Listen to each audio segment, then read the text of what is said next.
Welcome to the Alcohol and Anime Night end-of-year holiday special. My name is Scott, and tonight we've got a lot to go over, so let's get started straight away.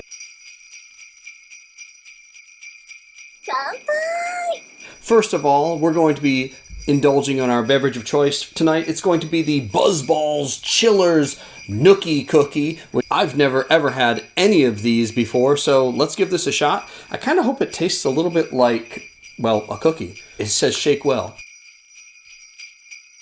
Oh, what are the chances this is going to just pop all over me? Here we go, kanpai. Ooh, that is very dark. Well, it definitely has a cookie smell, kind of a nutmeg smell to it.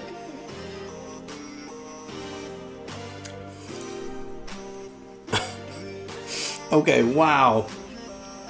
It tastes like if you took one of those windmill cookies, blended it up with a little bit of milk, and added some alcohol. That's what it tastes like. That's really good. I'm going to say, definitely enjoy this for your holiday season. This is excellent. So I don't know where you get these. Probably everywhere. They're probably easy to get. So cheers. I wanted to start off tonight's episode by thanking each and every one of you who have subscribed. I've gone from just about 100 subscribers to over 200 in just about a year. And honestly, you might not think that's very much, but for me, that's double the amount of people. So I'm really excited. So we're pushing now to 300 hopefully and beyond. So sky's the limit. We've built a really tight community here, and in the comments and in the community page, you guys have been constantly involved, and I couldn't be more happy. So thank you so much for your engagement throughout the year. It's really been great. Now, other anime shows might be trying to give you suggestions on Christmas anime to watch, and I'm definitely not going to do that. If you want to find a Christmas anime to watch, you can simply search Christmas on your Crunchyroll list, and many options will come through there, so they're going to be better suggestions than I can have. What I am going to do is give kind of an awards-style presentation here that says some of the things in 2024 that really were worth mentioning. And we're going to zoom into some of these shows in 2025 that really look pretty good based on my audience and my preferences, of course. But first, I think it's time to open presents. So behind me here is a box of toys, and I'm going to show you two different things that we're going to unbox this year coming up. And there's going to be a poll to say which one you want to see first, so don't forget to check that out after watching this video. The first one just came in a couple of days ago, and it is the Luminasta Freyren figure where she is in the Mimic. And I know some of you degenerates are already going to be thinking something, but we're going to open this one up. This is from Sega, and I cannot wait to get this one open. So that's the first one. The second one I got on an incredible deal, found it randomly, and it is Makima, and it is one of these Noodle Stopper style figures. In fact, if you read there, Noodle Stopper. And I got this for an incredible deal, but what I'm wondering is that on the package it actually shows there's a chair in multiple shots. I have a feeling it doesn't include the chair. I'm just going to guess it doesn't. I'm going to be a little upset, a little bit of a false advertising, but I got this thing for I want to say just over $14, so pretty good deal on that. So look forward to those coming up this year, and again, vote in that poll to see which one you want to see first. I'm going to guess a lot of you are going to pick the Freyren, but you know what? We will see in the polls. So I'll see you at the polls. So I wanted to start off this whole award-style presentation with Best Guest of the Year. And this was an easy choice. It was at DTTC Reviews. Check him out. He did a great episode with us.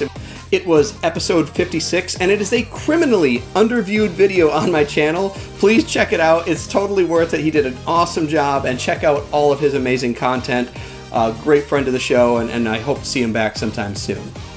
So next up is the category Most Disappointing. And last year I told you all about the Chainsaw Man movie that was coming out, the Res Arc, and we even had a little bit of visuals for it. It was pretty exciting. Well, here we are a year later, and we've got no more information. We don't have a release date. We don't have any more information. So very disappointing. I was really hoping to have literally reviewed the show by now, and nothing. So no season 2 and no movie. What's happening over there? But Nonetheless, there is a Kaiju number 8 movie coming out, and that should be about March, I believe the 27th. So look forward to that. Hopefully we are not here in 2025 saying, hey, there's a Kaiju number 8 movie coming out sometime later. The next category is weirdest anime crossovers, and so we've got a couple to choose from. You might have seen some of these in my shorts. The first one most recently is the Puma and One Piece crossover, which the shoes and products look really cool, kind of unusual though. There was also a Transformers and Naruto crossover. Again, kind of weird, but you know, it works. But by far, the winner in this category of weirdest anime crossover is the Junji Ito Sanrio Hello Kitty crossover. That's right, the icon of manga horror teamed up with the cutest cat ever. Is it weird? Definitely. Am I intrigued? You better believe it. Our next category is most unexpected announcement, and this came just days ago that the Cyberpunk Edgerunners is going to have a new manga out, and it's going to be out quite soon for those of you who use the Comic Alive Plus app, but for English speakers, Dark Horse is going to be taking care of that later this year, and they're going to have a print version, I believe. That's what I'm going to be looking forward to. It's going to be called Cyberpunk Edgerunners Madness, and wait for it, it's going to be focusing on two characters, Pilar and his sister, Rebecca. So it's what we've all been waiting for. I'm really hyped about this. I feel like they're printing money by making this, so let's cross all our fingers and toes that it's great, and look forward to that, and hopefully I'll be picking that up here sometime soon. So next up, I wanted to share with you some shows that I'm looking forward to in 2025. And these are all going to have a bit of a ecchi flair to them, if you know what I mean. So you're probably not going to find them on Netflix and Hulu, or even Crunchyroll for that matter. You're probably going to have to dive a little deep, but I promise you, it's going to be worth it. The first one up is simply going to be called The Daily Life of a Middle-Aged Online Shopper in Another World. Arofo Otoko no Izakai Sujan Seikatsu. I butchered that one, but close enough. That should be coming around the first of the year, right around January 9th. And the whole premise is that some guy gets izakai'd. That's not that weird, but his power is basically he can order stuff from Totally Not Amazon, and it gets delivered, and then he can use that to help him. And that feels completely ridiculous, and I love it. That's totally stupid. Another izakai, but it's also ecchi harem, I'm sure, so definitely give that one a go. Hilarious concept with fan service delivered same day. The next one is called Please Put Them On, Takamine-san. Haite kudasai, Takamine-san. And this one is absolutely ridiculous. So Takamine is, you know, the best girl at her school, and it seems like she's perfect at everything that she does because she is. But she has a secret. Through the power of stripping off some piece of her clothing, she can change the outcome of any situation, which I suppose is what happens anytime you do that. But what happens when the loser boy catches her and discovers her secret? Who knows, but insert a joke that's called RE panties here. The next show is called Yandere Elf, She Chased Me All the Way from Another World. Choto dake ai ga oimo dark elf ga izakai kara oikakete kita. And Hinata, he's got a stage 5 clinger. He defeated the big boss in the izakai world and finally made it back to his reality. The problem is that his crazy elf companion came with him and is cock-blocking him using all her elfy magic. Check this one out. It's sometime in 2025, no date yet. The next one is called Kakusite Makina-shan, which is a weird translation. Kakusite means like thus, so it's like thus Makina. Either way, I'm not sure what that really means. Ita Kutsu, he's kind of a tech nerd, and of course, the super popular girl Makina, she moves into his house. Because of course. But oh no, she's a sex robot. And now they have to figure out how to keep that secret from the rest of the school. This is going to be hilarious, and it's going to come out again sometime around 2025. You know, we don't know when. The next one is called I'm Living with a Neat Kunoichi, which Kunoichi is like a female ninja. Also, I can do the weeb glossary. Neat, not employed in education or in training. Basically means you just sit at home all day. Very hikikomori or, you know, that kind of stuff. So anyway, this salaryman, he gets saved by this female ninja, and he's very grateful, except for what he doesn't realize is when she's not doing her ninja stuff, she's actually at home being a total nerd, and he basically has to be a house husband to her. Sounds like a pretty funny concept, but definitely check that one out. It should be actually coming up very soon, around January 4th, I believe is when this one comes out. The next one is called Übelblatt, which is Evil Blade in German. And this one is going to be an action, adventure, harem, ecchi, and should be coming out here pretty soon.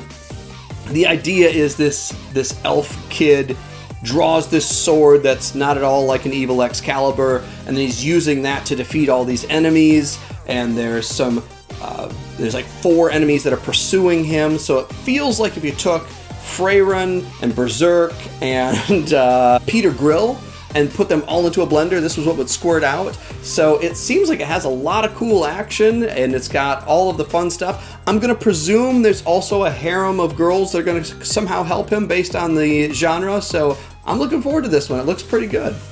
So I wanted to give it kind of a quick, just some random ones to watch too, and these look pretty weird, and to me, weird is what anime is all about. It's not about things that are mass consumption, easily watched. They're supposed to be kind of weird, artistic, just bizarre, and to me that's anime, and it always kind of bumps me when something's very much designed for the masses, and these feel like those kind of just weird anime that I'm kind of looking forward to. First one's called Okisura, fell in love with an Okinawa girl, but I just wish I knew what she was saying.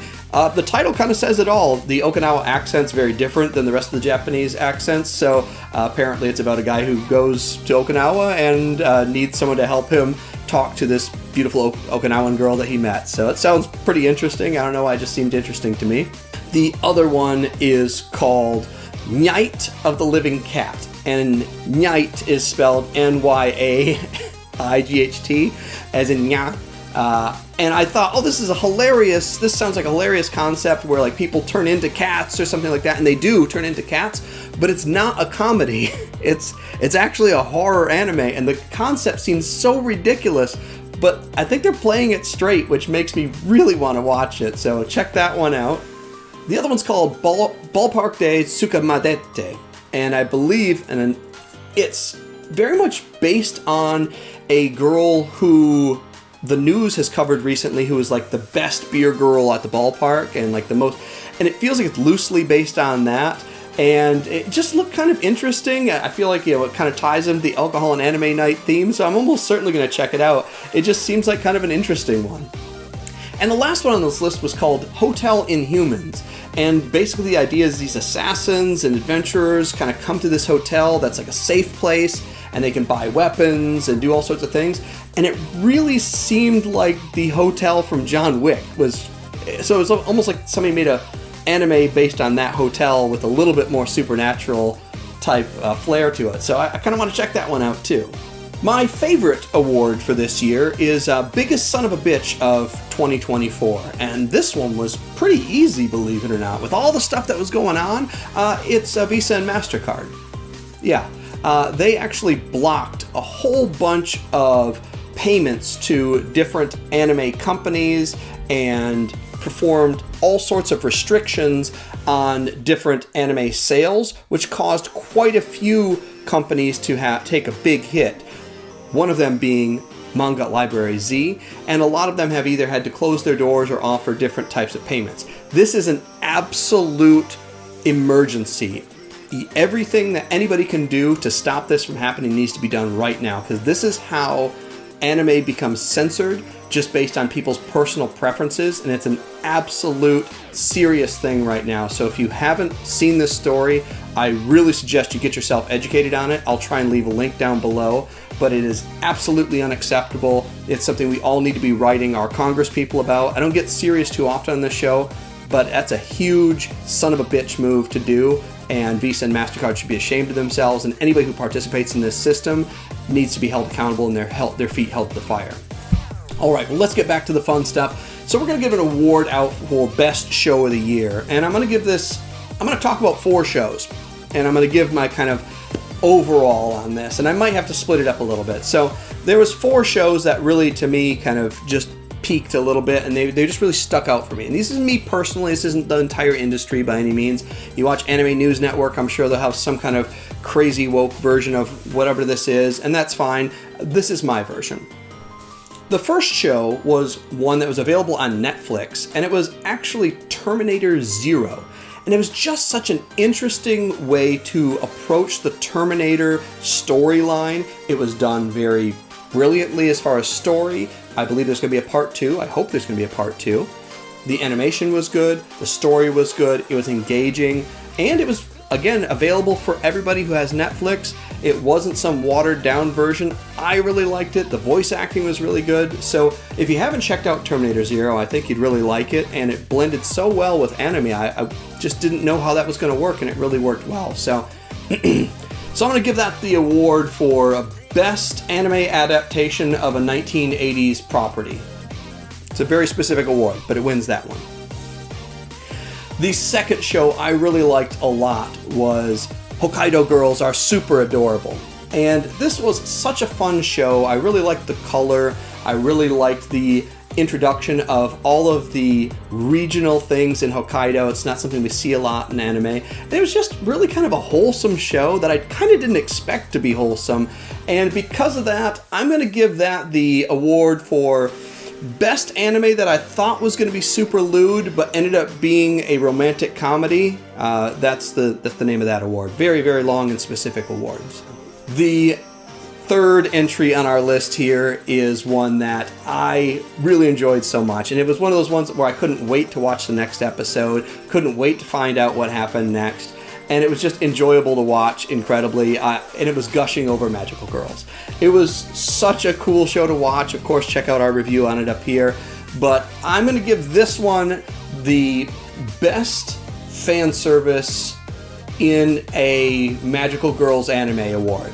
And the last one I'm going to give kind of my overall, and I'm going to be honest, this one's pretty obvious, and I hate going with the mainstream. I like going outside of the box and everything, but there is no denying the best show of the year so far, and it's not done yet. The best show of the year so far has been Dan Da Dan. It's funny, it's lewd, it's easily accessible, the animation is good, the music is good. I love it. I love every bit of it. I can't wait for each episode to come out. I can't wait to talk about it. The only thing I don't like is people online always trying to spoil things. You know who you are, manga readers. But that was just a layup for this year. It's been such a great show, and what an excellent addition to the last part of our year. So thank you very much for joining me for this end-of-year holiday special. Let me know in the comments what you're looking forward to in 2025 and what you loved most in 2024. What did I miss out on? I can't watch everything. I only got 2 sets of eyes. Wait, I only got 2 eyes, not 2 sets of eyes. That would be weird. Anyway, it's been great talking anime with you guys, and let's make it a great 2025. Kanpai.